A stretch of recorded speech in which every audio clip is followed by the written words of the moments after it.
Okay, selamat pagi, morning. Apa khabar? Siapa yang ada bersama saya pada pagi ni, live pada pagi ni? Seperti biasa kita live weekend pada jam 9 pagi di Facebook page dan juga IG skin.official. Kak Sarah kata Assalamualaikum, morning boss. Waalaikumsalam, morning. Hari ni Deepavali Oh okey. So happy Deepavali untuk kawan-kawan kita yang menyambut Deepavali pada hari ini ya. So apa yang penting ialah kita jaga kita lah, sebab kita masih dalam PKPB kan. Ada setengah tempat PKPD lagi. So kita kena beringat. So kita kena berjagalah supaya kita dapat bersama melandaikan graf COVID-19, dapat bersama membendung, mencegah dan sebagainya. So kiranya tiada keperluan untuk keluar, so tak perlulah keluar, just stay at home, jaga kita. Okay, terima kasih Kak Sarah yang tag kawan-kawan yang lain, family skin yang lain. Okay, jom kita tunggu sementara mereka yang baru di tag tu masuk, sebelum kita teruskan sesi ataupun sharing pada pagi ini. So pagi ini pun saya bersendirian sebab Izzah ada urusan, ada terpaksa menemankan anak ada urusan di luar. Okay, so bantu saya komen, adakah you all boleh nampak saya dengan jelas, boleh dengar saya dengan jelas, supaya kita seronok sikit, baru kita nak share kan nanti kan, supaya you all boleh dengar dengan jelas, lihat dengan jelas. Okay, you all dah breakfast belum pagi ni? Hari ni pagi Sabtu. You all dah breakfast belum? Waalaikumsalam Teacher Sheila. Dah breakfast belum you all semua ni? Kan jam 9 pagi. Ada yang masih belum breakfast ke? Ke masih belum terfikir lagi nak makan apa? Alhamdulillah clear. Okay, terima kasih. You all breakfast apa pagi-pagi ni? Pagi weekend ni? Kalau masa yalah dalam tempoh PK, alhamdulillah dah breakfast. Okey, alhamdulillah, terima kasih. Mungkin dalam tempoh PKPB ataupun PKPD ni mungkin kita tak terasa sangat lah kot. Mungkin hari weekend ke weekday pun mungkin macam tak terasa sebab most of us pun bekerja daripada rumah, work from home. So memang sentiasa berada di rumah. Kadang hari pun tak ingat kan. Tahu-tahu dah hari ni hari Sabtu rupanya. Kan gitu. Okay, so suara jelas. Okay, alhamdulillah. Breakfast sudah. Labu kuning godok. Labu kuning godok tu ambil tu. Siapa yang faham tu, yang Kak Sarah tulis tu, Labu kuning godok. Labu godok tu rebus. Kut betul lah InsyaAllah betul. Walaupun tak fasih bahasa Jawa, tapi tahulah sikit-sikit. Okay, right. So panggil InsyaAllah bantu tag, sharekan pada kawan-kawan yang lain supaya kita dapat sampaikan lagi, berkongsi lagi info, berkongsi lagi tips pada pagi ini. Alright. Okey, bantu. Okey, terima kasih Teacher Sheila, Kak Sarah. Terus tag kawan-kawan, pengguna-pengguna, rakan-rakan yang lain supaya kita nak mereka semua pun tahu. Diet kan? Allah, diet ke? Exercise. Sebab masa zaman PKPB ni hikmah dia sebab kita dah terkurung kat rumah dan sebagainya. Saya lihat ramai yang mula exercise.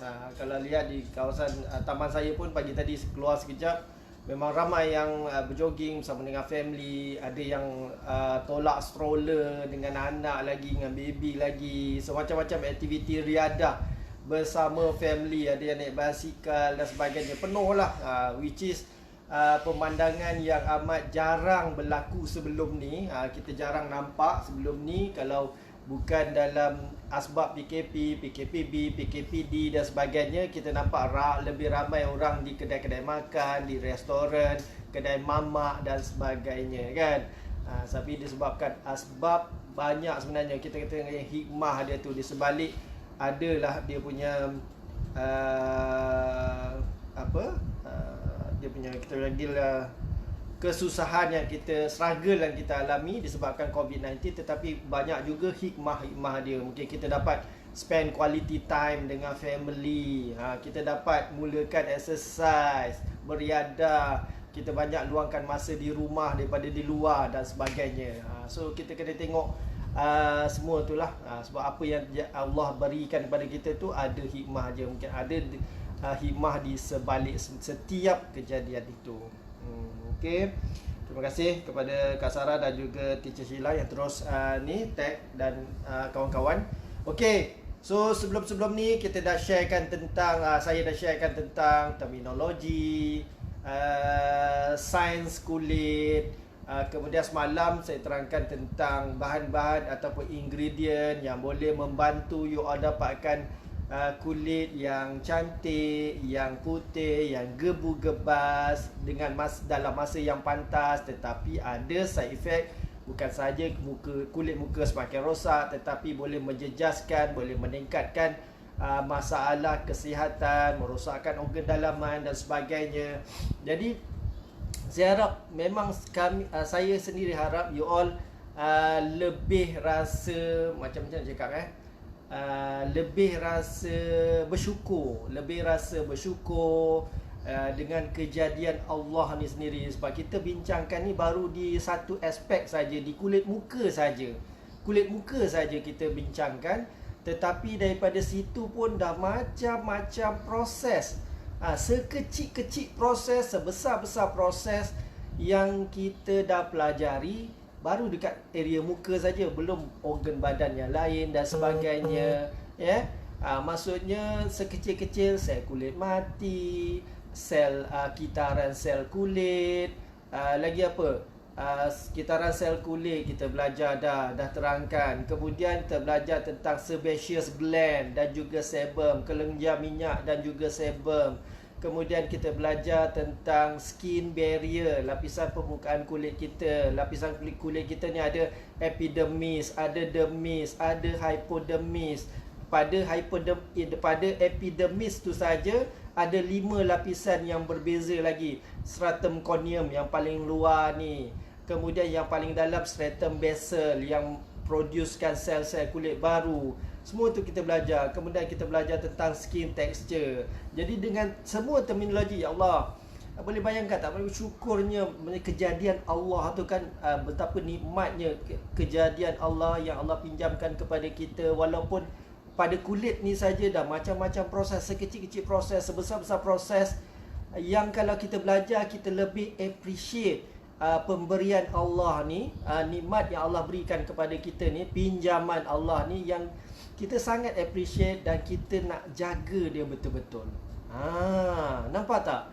Sebab tu penting pemahaman tentang proses ataupun journey untuk dapatkan kulit yang sihat dan cantik tu. Sebab kita macam saya cakap tadi lah, maksudnya kita akan lebih hargai, kita akan lebih bersyukur sebab Allah dah jadikan sebaik-baik kejadian, tetapi kita yang tidak menjaganya, kita yang berlaku kejam kepada dia, kita yang bertindak zalim menggunakan produk yang bukan-bukan, produk yang sembrono, produk yang asal boleh. Kemudian kita yang bertanggungjawab, tidak membuat rutin penjagaan yang betul dan sebagainya. Jadi memang kita akan lebih appreciate kalau you all tahu the process, you all tahu dia journey untuk dapatkan kulit sihat dan cantik itu. Siapa yang ada rasa macam tu? Siapa yang ada rasa bersyukur? Siapa yang ada rasa memang rasa ada syukur, tak syukur lagi apa? Syukurlah yang paling dia paling tinggi, syukurlah, kita bersyukur dengan tentang kulit kita dan kita berjanji nak menjaga kulit kita ni dengan sebaik mungkin. Semua diri kita sendiri ni adalah pinjaman daripada Allah Ta'ala. So kita nak menjaga diri kita sebab kita nak menjagalah. Dan Allah berikan yang terbaik buat kita. So kita jagalah dengan sebaik mungkin. Gunakan produk yang bagus, guna yang produk yang terbaik. gunakan, buat rutin penjagaan yang betul dan sebagainya. Alright? Okay. So, kalau you ada apa-apa nak bertanya, boleh bertanya di sini ya. InsyaAllah saya akan jawab.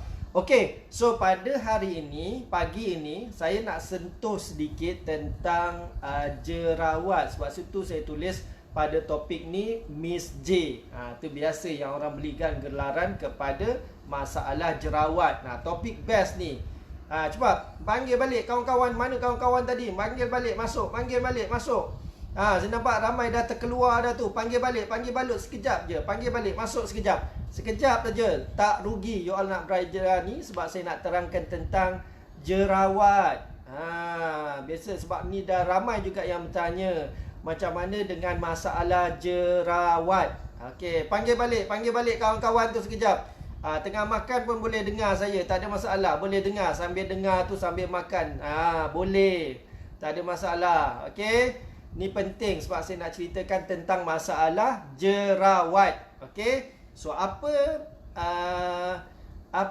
saya go through antaranya punca jerawat. Kemudian kita akan bincangkan tentang jenis-jenis jerawat. Jerawat pun ada jenis you all. Bukan kita cakap jerawat je ya, tetapi jerawat. Kemudian tahap jerawat. Ada lagi tahap jerawat. Dan kemudian ingredient yang boleh dan perlu ada dalam skincare kita untuk mencegah dan juga merawat jerawat. Ada 4 subtopik yang saya akan bincangkan, akan sharekan pada pagi ini berkenaan dengan jerawat. Memang sangat penting. Sebab daripada itu hari lagi saya dah tekankan, saya nak memang you all faham benda-benda ni supaya you all lebih appreciate, supaya you all lebih tahu, supaya you all memang perlu memilih skincare yang betul. Kemudian you all perlu membuat rutin penjagaan yang betul. Kemudian you all perlu tahu bahan-bahan yang perlu untuk dapatkan kulit yang sihat dan cantik. Dan last but not least, you all tahu tahap ataupun jangka masa keberkesanan sesuatu produk tu. Okay? Alright, kita go through subtopik yang pertama iaitu punca jerawat. Okey, ada punca jerawat ni ada 3 yang common. Selalunya orang cakap bila banyak makan kacang jerawat, bila stres jerawat, tak cukup tidur jerawat, time datang bulan jerawat dan sebagainya lah, masalah isu hormon dan sebagainya. Tapi itu hanyalah sebagai pencetus. Kita panggil dia sebagai pencetus. Sebagai pencetus ya, pencetus kepada terjadinya jerawat. Jerawat, root cause untuk terjadinya jerawat tu ada 3 faktor, 3 aspek, iaitu yang pertama minyak yang berlebihan. Ingat tak sebelum ni kita ada bincangkan tentang sebaceous gland dan juga sebum. Jadi sebaceous gland yang overaktif, dia akan mengeluarkan minyak yang berlebihan. Sebagai contoh, kalau kita stres, so stres tu akan merangsang penghasilan hormon kortisol, dan hormon kortisol ni akan mengaktifkan sebaceous gland supaya mengeluarkan banyak minyak. Tu yang kita cakap kalau stres tu sebagai pencetus terjadinya jerawat. Tetapi root cause jerawat tu adalah sebab sebaceous gland ni keluarkan minyak yang banyak, jadi minyak berlebihan. Tu yang pertama. Dan kemudian ingat lagi kita bincangkan tentang skin barrier. Skin barrier ni kita akan nampak kering, kusam dan sebagainya disebabkan banyak lapisan sel kulit mati.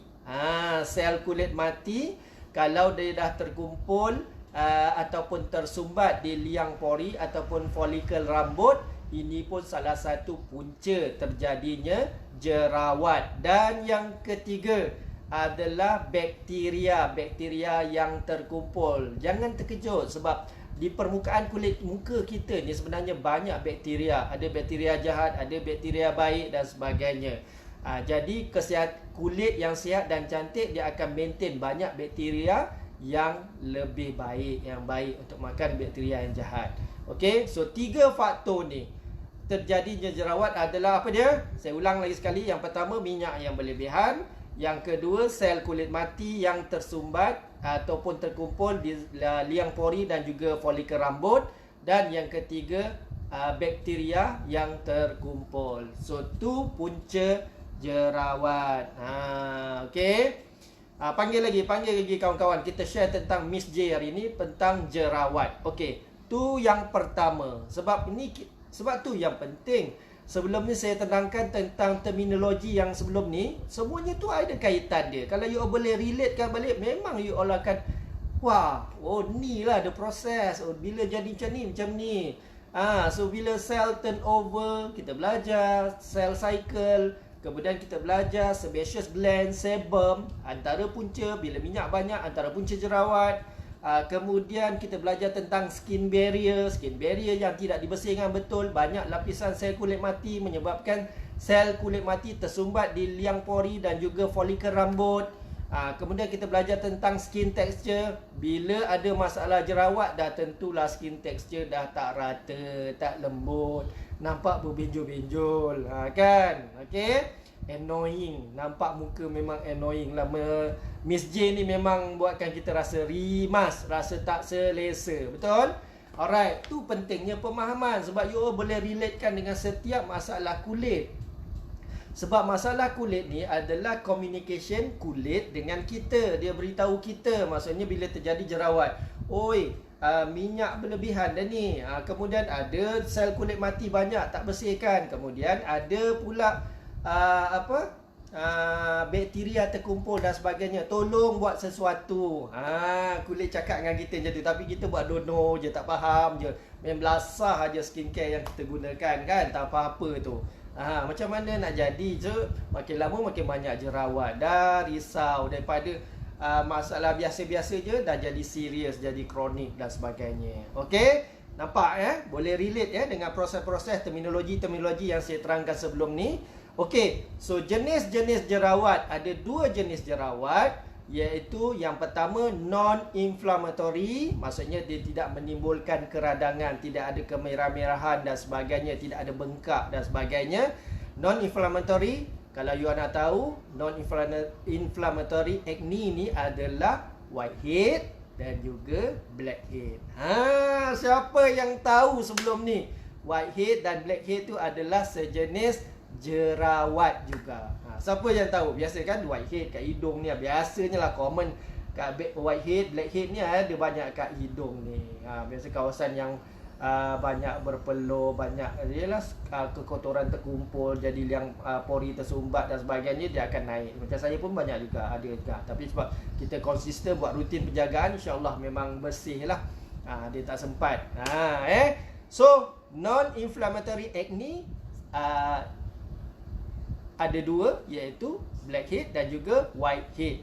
Siapa yang dah tahu dah sebenarnya, whitehead dan juga blackhead tu adalah sejenis jerawat.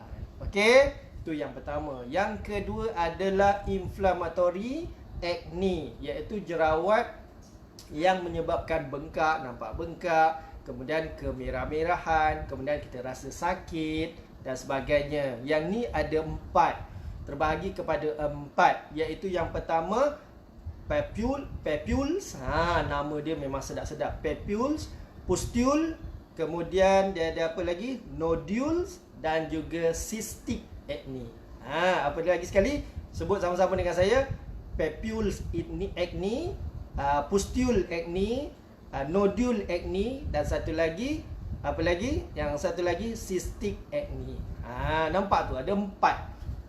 Jerawat terbahagi kepada 2, non-inflammatory, iaitu blackhead dengan whitehead, dan juga inflammatory acne, iaitu papules, pustule, nodule dan cystic acne. Nampak? So apa beza dia? Papule ni maksudnya dia bengkak je, tapi dia tidak merah-merah. Tu jenis papule. Jerawat yang orang kata macam tak ada mata tu kan? Tu papule. Kemudian pustule, dia sebiji-sebiji, dia ada merah-merah, kemudian ada isi lah, nampak macam bernanah tu, sebiji-sebiji, jarang-jarang lah. Tu pustule. Kemudian nodule. Nodule ni biasa orang panggil jerawat batu. Senang. jerawat batu. Tu the right term lah, senang, jerawat batu. Dia nampak sebiji banyak juga, lebih pada pustule. Kemudian dia keras, kita rasa keras, memang sakit sangat lah. Kadang kita naik nanti dia jadi keras, tu pustule. Sebab dia sampai ke dalam, dia mendalam tau. Dia punya, macam kita panggil dia punya bengkak dia tu sampai ke dalam, sebab tu dia jadi keras. Kemudian yang satu lagi, apa lagi tadi? Nodules. Pustule kita dah sedang. Nodul yang keras tadi, jerawat batu. Kemudian cystic. Cystic ni dia nanah tu, dia dekat hair follicle kat dalam tu dia dah pecah. Jadi dia punya dari segi tekstur dia, jerawat jenis cystic ni dia dah pecah, dia jadi lembut, macam, tapi dia nampak merah-merah putih-putih, macam dia dah penuh muka macam tu lah. Nampak kotor lah. Jerawat ni nampak kotor kan. Cystic acne. Alright, tu jenis-jenis dia. Tak payahlah apa. Nanti you all boleh google aja jenis-jenis inflammatory acne, you akan nampak gambar-gambar tu. Kalau yang belum makan, baik makan dulu sebelum tengok. Kan tak lalu pula makan, tak lalu pula breakfast, jangan salahkan saya. Alright. Okey, tu jenis-jenis jerawat. Kemudian kita masuk kepada tahap jerawat. Tahap jerawat ada 3, iaitu mild. Kalau mild ni kita dia lebih kepada yang tak bahaya, tidak meninggalkan parut dan sebagainya, iaitu seperti whitehead dan juga blackhead. Kemudian kita masuk kepada moderate, maksudnya yang sederhana. Ingat lagi, inflammatory acne itu ada 4. So 2 daripadanya ada di bawah kategori moderate, sederhana, iaitu papule dengan pustule. Okey. Kemudian yang ketiga adalah severe, maksudnya dah teruk lah. Dah teruk, iaitu jenis nodul dan juga cystic acne. Okey. So tu adalah tahap-tahap jerawat. Okey. So pening, alamak, nama jerawat pun sedap Bak Hang. Ya betul, sedap. Papules, pustule, nodules dan juga cystic.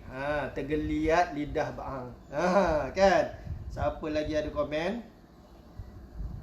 Okey, ramai tak tahu kot yang blackhead dan whitehead ni adalah jerawat. Betul.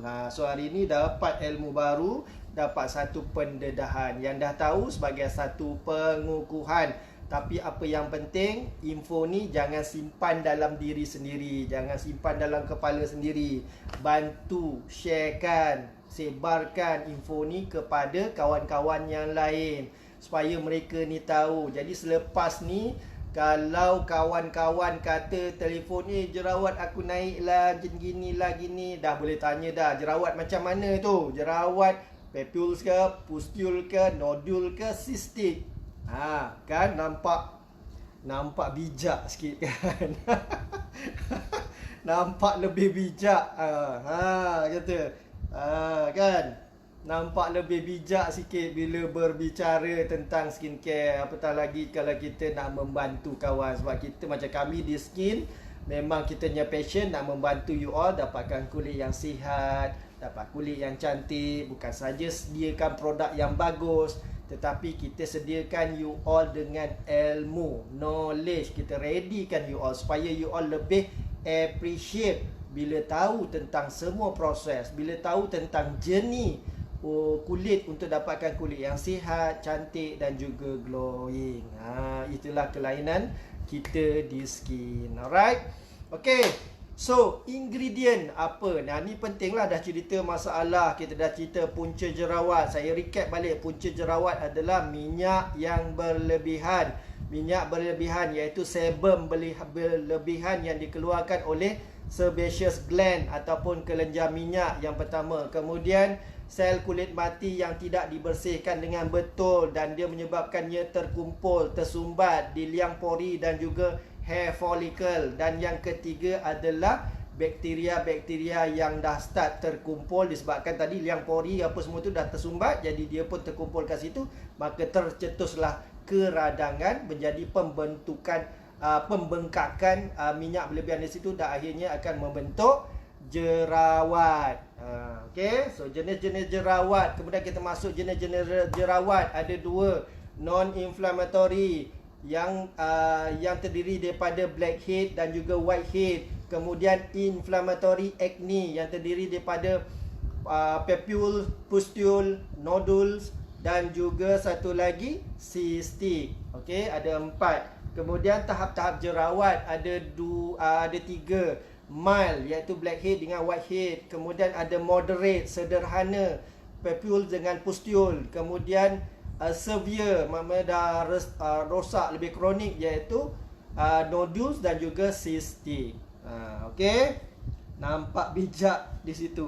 Betul, kita kenalah nampak bijak. Bukan bijak gitu saja, tetapi kita bijak ada ilmu, ada knowledge. Lebih bijak lagi kalau kita boleh bantu kawan-kawan kita yang lain selesaikan masalah-masalah jerawat mereka. Alright.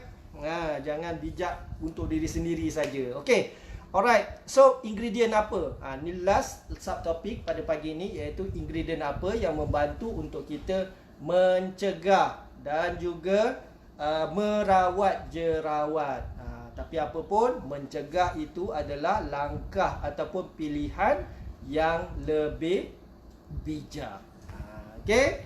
Alright. So, apa ingredient dia? Antara lain adalah BHA, iaitu salicylic acid. Apa fungsi salicylic acid ni? Salicylic acid ni adalah fungsi dia bersihkan kekotoran daripada permukaan kulit kita. Bersihkan kekotoran, bersihkan minyak yang berlebihan pada permukaan kulit kita. Dan kemudian satu lagi, bersihkan sel kulit mati. So ingat lagi punca jerawat tadi, antara lain apa? Minyak berlebihan, sel kulit mati terkumpul, dan satu lagi adalah bakteria jahat dah terkumpul. So kita kena pastikan kebersihan skin barrier kita. Skin barrier kita kena pastikan stratum corneum kita sihat. So salicylic acid antaranya yang melakukan kerja-kerja pembersihan, membersihkan dan menjaga kebersihan menjaga kebersihan stratum corneum kita, menjaga kebersihan skin barrier kita. Okey, itu yang pertama. Yang kedua adalah niacinamide. Niacinamide ni functionnya antara lain dia membantu mengawal sebaceous gland supaya berfungsi secara pada di tahap yang sekadar mencukupi, mengeluarkan sebum sekadar mencukupi untuk mengekalkan kelembapan kulit. Dia tidak menjadi overaktif, mengeluarkan sebum terlalu banyak. Sebab sebum terlalu banyak, minyak terlalu banyak, antara faktor terjadinya jerawat, antara faktor terjadinya liang pori kita tersumbat dan sebagainya. Okey. So tu yang pertama. Kemudian niacinamide ni juga berfungsi untuk seimbangkan kelembapan kulit dan juga untuk boleh membantu melegakan keradangan kulit. Bila jadi jerawat ni, maksudnya kulit kita dah jadi merah-merah, jadi sakit kan, jadi merah-merah, jadi meradang lah, kulit tu jadi meradang. Jadi niacinamide antara lain dia boleh menyejukkan, menenangkan kulit supaya dapat melegakan keradangan. Kemudian apa lagi? Hyaluronic acid. Ni banyak sangat sebutan dia, kadang hyaluronic acid, HA singkatan dia. Antara lain dia memang sangat terkenal dengan function dia untuk mengekalkan kelembapan kulit, meningkatkan kelembapan kulit. So daripada situ dia dapat sama juga soothing, menenangkan kulit yang meradang. Okey, itu hyaluronic acid. Kemudian glycerin pun sama, aloe vera pun sama, menenangkan, ada function menenangkan, melegakan keradangan kulit. So banyak lagi bahan-bahan itu antaranya yang perlu ada. Dan alhamdulillah ada yang ni ke? Sekejap ya, saya tengok komen. Okey, tak ada.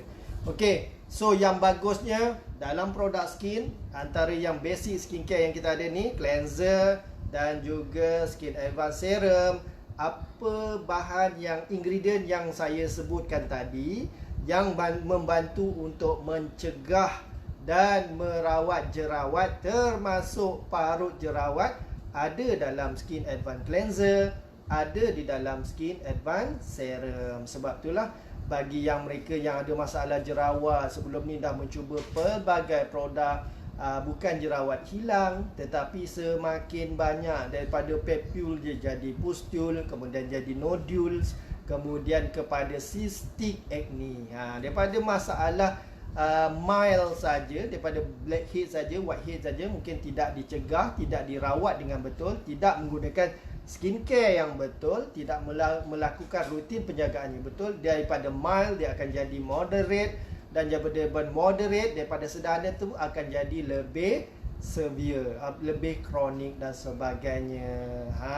So semua ingredient yang saya sebutkan tadi yang diperlukan untuk mencegah dan juga merawat jerawat tersebut, termasuklah parut jerawat, ada dalam cleanser dan juga serum, advanced serum ni ataupun serum berhantu. Jadi terus gunakan dengan konsisten.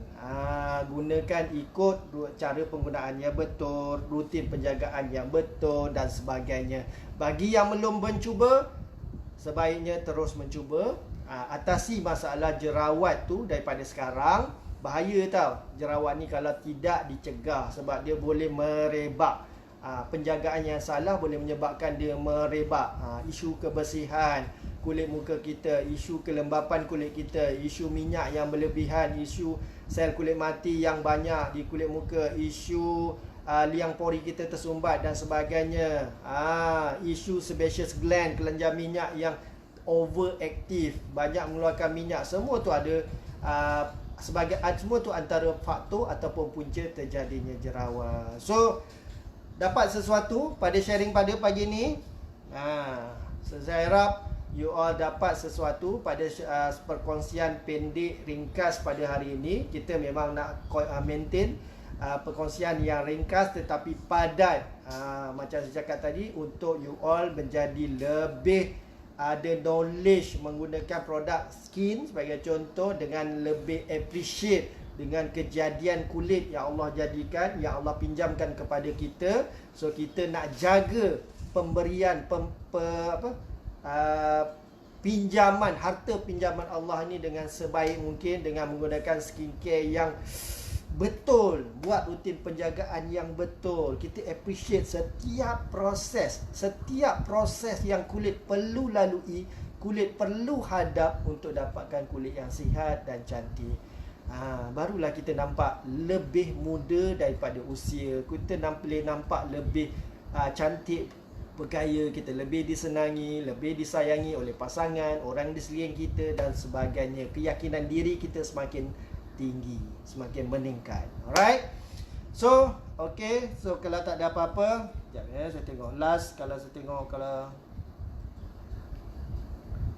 so far tak ada apa-apa komen. Sekiranya ada lagi soalan-soalan yang teringat dan sebagainya nak bertanya, just tulis di ruangan komen. InsyaAllah sama ada saya ataupun Family Skin yang ada akan membantu you all. Okay. So terima kasih buat anda semua yang bersama saya pada live pada pagi ini. Saya sangat berharap sedikit perkongsian, sedikit sharing pada hari ini, pagi ini, dapat memberikan manfaat kepada you all semua untuk lebih appreciate tentang kulit you all, untuk nampak, untuk jadi lebih bijak, jadi orang yang lebih bijak tentang kulit.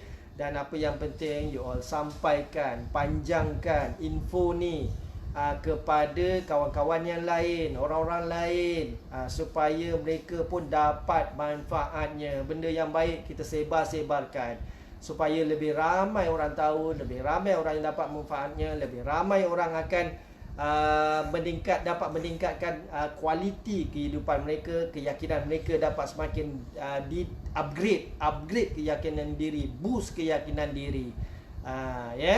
Okay, so terima kasih sekali lagi buat anda semua, termasuk dengan Family Skin. Yang saya nampak tadi, Kak Sarah, Teacher Sheila, lagi siapa lagi, dan yang lain-lain lah yang bersama saya pada pagi ini. So sehingga kita berjumpa lagi pada esok hari pada jam yang sama, pada jam 9 pagi, insyaAllah.